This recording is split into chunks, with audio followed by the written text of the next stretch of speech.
plane balancing. Once the optical sensor, which should point towards a piece of tape on the rotor, and vibration sensors are in place, complete each field with the specifications of the rotor to be balanced.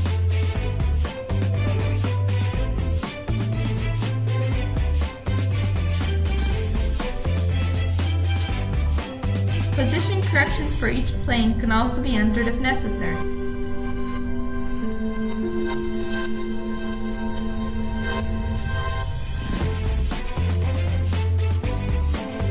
Specify the trial weighting graph and its position relative to the tape for both planes.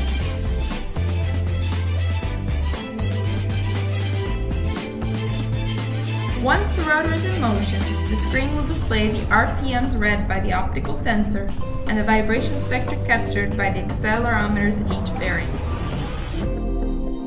Step 1 simultaneously represents the imbalance of both planes with vectors, indicating their amplitudes and phase angles.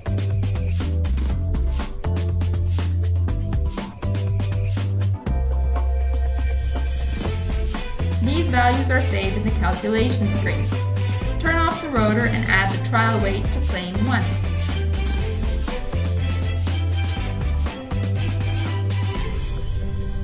Turn the rotor back on. Step 2 displays the amplitude and phase angle in both planes with the trial weight added to plane 1.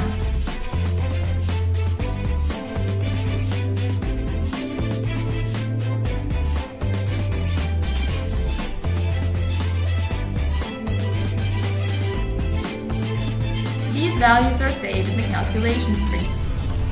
With the rotor off, remove the trial weight from plane 1 and add the trial weight to plane 2.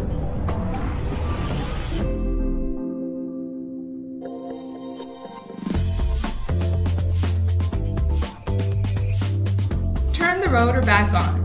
Step 3 will display the amplitude and phase angle in both planes with the trial weight in plane 2.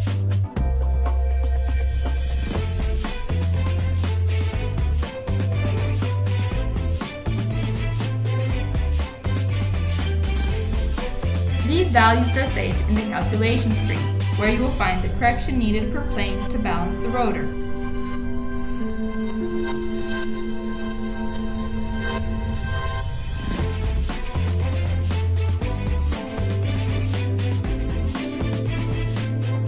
In step 4, you can see the effect of the weight corrections with the amplitude and phase angle of the residual imbalance in each plane.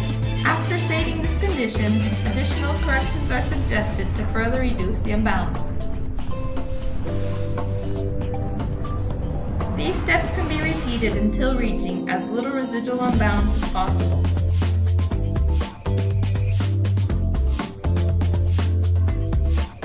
If several weight corrections are used, the system can replace them with a single equivalent weight for each plane.